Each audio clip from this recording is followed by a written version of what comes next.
एक राजा होता है जो अपने कपड़ों के बारे में बहुत फिक्र करता है। उसे हमेशा यही शौक होता है कि वो अच्छे से अच्छे कपड़े पहने, और इसी वजह से वो अपने किंगडम पर बहुत ज़्यादा ध्यान नहीं दे पा रहा होता है। इसी वजह से इसके लोग भी बहुत ज़्यादा परेशान होते हैं। एक बार दो टेलर्स उसके पास आते हैं और बोलते हैं कि हमारे पास एक बहुत ब्रिलियंट सूट है जो आप पर बहुत अच्छा लगेगा, लेकिन उसको सिर्फ वाइज लोग देख सकते हैं और स्टूपिड उसको नहीं देख सकते।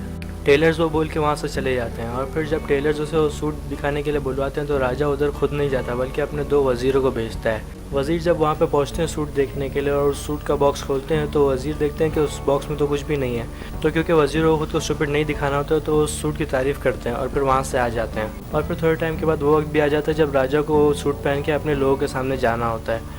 तो टेलर्स वो सूट लेके उधर पहुंच जाते हैं और वो राजा वो सूट पहनता है जो असल में होता ही नहीं है। सूट पहनते वक्त राजा भी उस सूट की बहुत तारीफ़ कर रहा होता है क्योंकि उसे खुद को स्टूपिड नहीं दिखाना होता है। और फिर जब वो अपने लोगों के सामने जाता है तो लोगों में भी आराम आराम से वो बात फैल गई होती है कि सूट सिर्फ वाइज लोगों को ही नज़र आता है और स्टूपिड लोगों को नज़र नहीं आता है। तो सब अपने नेबर्स के बारे में जानना चाहते हैं कि कौन इस सूट को नहीं देख पाता है। राजा के सामने आने के बाद सब उस सूट की तारीफ़ करने लग जाते हैं, वाह क्या सूट है इस तरह से, जो असल में होता ही नहीं है। लेकिन उस क्राउड में से एक बच्चा चिल्ला के बोलता है कि राजा ने तो कुछ भी नहीं पहना है, लेकिन उसके माँ बाप उसे चुप करा देते हैं। आराम आराम से बच्चा अपने दोस्तों के साथ ये बात करना शुरू हो जाता है और फिर उसके दोस्त भी ये बोलना शुरू हो जाता है कि राजा ने तो कुछ भी नहीं पहना। आराम आराम से उनके पेरेंट्स को भी समझ में आता है कि बच्चे सही बोल रहे हैं और हमें ऐसा क्यों बोलना चाहिए क्योंकि जबकि राजा ने कुछ पहना ही नहीं है।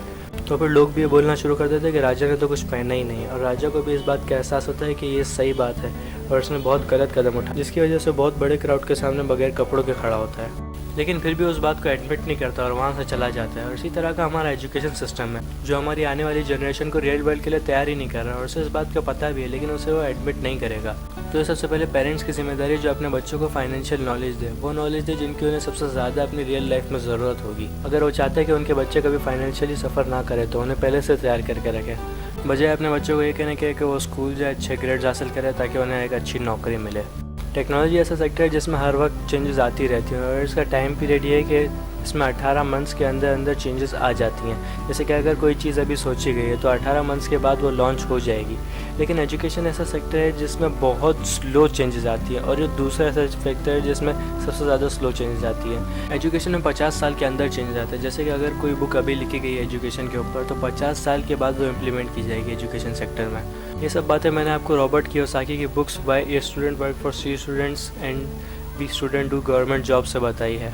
अगर आपको ये वीडियो पसंद आई तो आप इस वीडियो को लाइक कर सकते हैं और ऐसी वीडियोस के लिए चैनल को सब्सक्राइब कर सकते हैं। बेल के आइकन को दबाएंगे तो आपको इंस्टेंट नोटिफिकेशंस मिल जाएंगी मेरी वीडियोस की जैसे मैं अपलोड करूँगा।